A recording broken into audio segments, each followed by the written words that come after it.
In today's video, we have a lot to cover, including could we see if players like Oliver Ekman-Larsson and Johnny Gaudreau play their final games with their existing NHL teams, the agent for Marc-Andre Fleury has stirred up a controversy on Twitter, and the Caps have fired their head coach. We'll jump into all the latest news coming up next.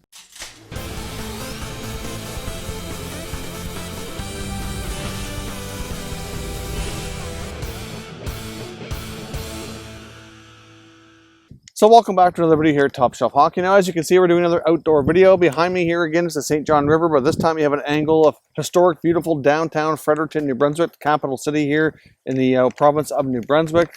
So we're not too far off from where we were in yesterday's video, just a different camera angle with the backdrop here. So I hope you enjoy the beautiful scenery. Hopefully the wind doesn't become too much of an issue, because I know it's a somewhat windy day. I can try to reduce what I can through the editing software, but hopefully the wind's not too distracting. Now, first up, let's get into the fact that the Washington Capitals have already dismissed head coach Todd Reirden. Of course, we saw them with an early playoff exit in the first round. General manager Brian McClellan basically said that the team's performance was unacceptable. They have higher standards, and they're moving in a new direction. Now, of course, Reirden took over after they basically refused to pay Barry Trotz what was appropriate after Barry Trotz led the Capitals to the Stanley Cup.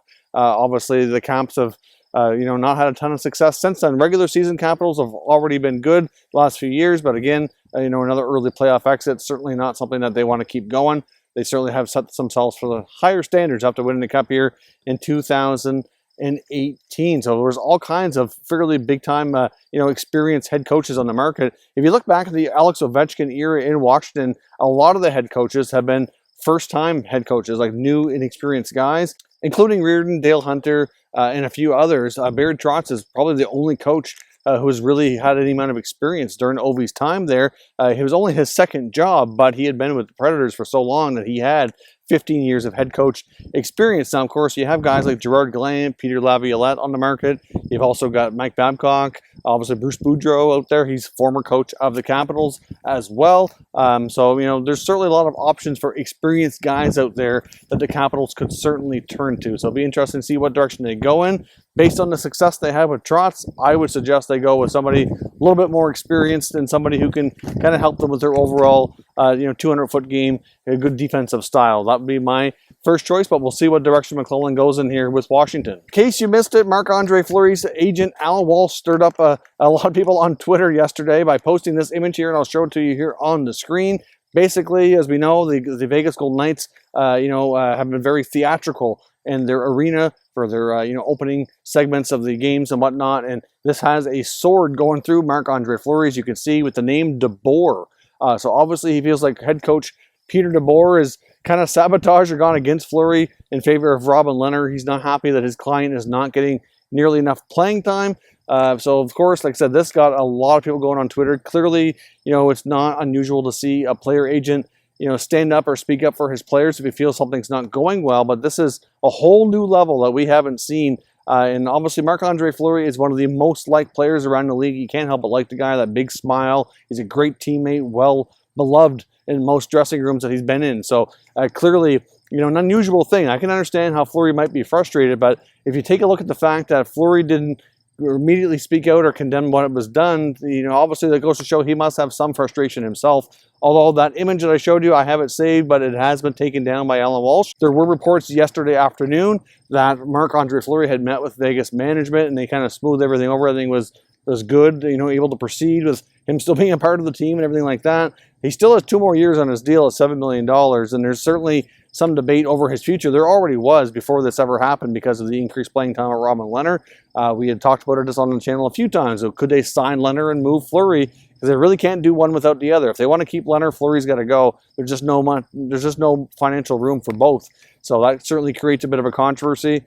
Fleury's been the face of the franchise really since he was drafted by them in the expansion draft, and really has done well, but obviously his performance has gone down a bit since the original inaugural season where they ran all the way to the Stanley Cup Finals, where they lost to the Washington Capitals, who we just talked about. So clearly, Marc-Andre Fleury has now since asked his agent to take the image down, which he has done, but it's circulated so much through the internet. There's all kinds of places you can find it, but it's certainly, no matter what they say, it has to create a bit of a wedge and create more of a talking point in about his future in Vegas. Like I said, they've been running with Leonard. DeBoer seems to prefer him over Fleury. Like I said, Fleury's getting up there in years, has 2 more years left on his deal. Could they, move Fleury at the end of the season? It's a real possibility, and I think it's a better possibility today than it was before Alan Walsh went out on Twitter and done this. Now, like I said, Walsh, in case you're not familiar, is one of the top player agents around the NHL, represents a lot of top talent, very vocal about defending his players, which is certainly an admirable trait for the most part, but I think he might have went a little bit too far here with this image that was created to kind of show what he felt was going on with Fleury in the Vegas Golden Knights. So do you think this is going to put a major wedge in the relationship and increase the odds that Fleury does get traded this offseason, as well as, of course, increasing the odds that Robin Leonard signs a new contract and sticks around? Let me know your thoughts down in the comments. But we did see here Fleury say that in the comments, which is not surprising, very typical Fleury, that he has nothing against Leonard. Obviously, he wants what's best for the team and trying to be a good teammate, which is what he is. That's why everybody loves him so much. He's not only a great hockey player, but he's a great person and just an all-around good person to be around, lots of fun, and good teammate. So we'll see what develops further there. Now, a bit of a bomb, in my opinion, was dropped by Elliot Friedman on Saturday headlines during the intermission of last night's game, with the round 2 beginning between Dallas and Colorado, where he mentions that he's been told to keep an eye on the future of Arizona Coyotes captain and top defenseman Oliver Ekman-Larsson. I mean, that's not a player that's been mentioned in the rumor mill at all before last night. Of course, Arizona's going through a bit of a transition period now with GM John Chaykin not being in the picture anymore. Maybe there's some things going on behind the scenes that we're not fully aware of as of yet. But Ekman-Larsson, not that long ago, inked an 8-year contract extension, $8.25 million per year. He's only 1 year into that. There's 7 years left. He's 29 years old. Left shot defenseman, career high 55 points, which took place 4 years ago. Mind you, his performance since then hasn't been all that bad, but he's been more of a 45 or so point per year player since then, which is still pretty decent.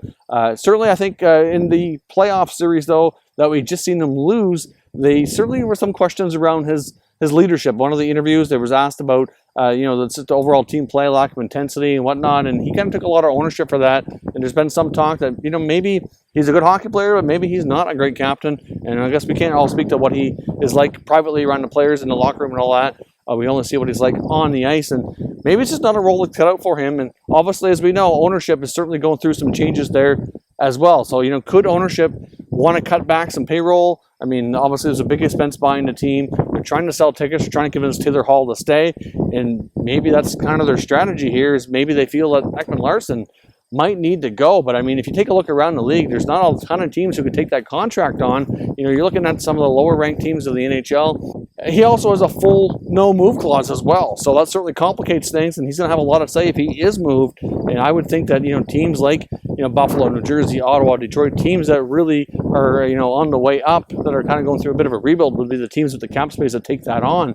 But it certainly complicates things, and not a player that we expected to be hearing in the rumor mill at this time of year. So let me know your thoughts on Oliver Ekman-Larsson and the Coyotes. Where do you see a landing spot for him if he is traded? Give me some mock trades we can discuss further down in the comments. Now, I also want to touch further on the Calgary Flames situation and Johnny Gaudreau. We talked about him a bit yesterday, but there's another report out today from Sportsnet's Eric Francis, and he came out and said that he basically feels that Gaudreau has played his last game as a Calgary Flame, and there could be some other players, including his center iceman Sean Monahan, traded this offseason. He said basically Gaudreau's regular season play is not conducive to how playoffs go, and obviously that he was a no-show again in the playoffs, and that doesn't bode well for what the Flames need to have done here. So clearly he feels Gaudreau's on the way out. I mean, and he feels Monahan might have to be included as a potential sweetener in a trade. And obviously they have other things to consider as well, including their goaltending, which I feel they need to address. It'd be nice to see them acquire a nice, long-term goaltending solution, but that's not going to be easy. They got Hamonic and Brody in the blue line that are UFAs. Decisions need to be made there. Does Captain Marc Giordano stick around? He still has another year left.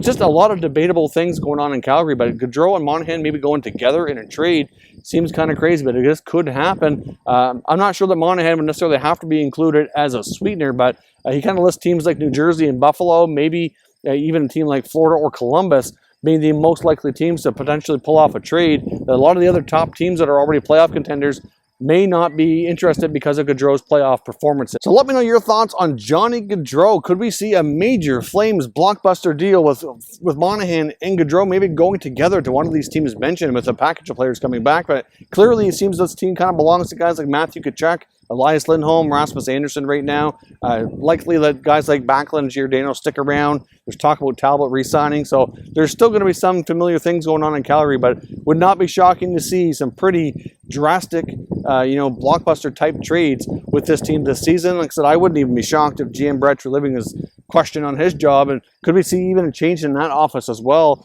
Clearly, he's been 6 years in the job. We haven't seen any progress with playoff success, and maybe they're going to give him a chance to shake up this core before he has to worry about his own position. So let me know your thoughts on the Calgary Flames as Johnny Gaudreau played his final game as a Calgary Flame, and give me your mock trades down in the comment section. If you're new to the channel, consider subscribing and turning on your notifications so you don't miss any future content, and give this video a thumbs up if you enjoyed it. I'd appreciate it if you did. As always, thank you for watching, and I'll catch you next time.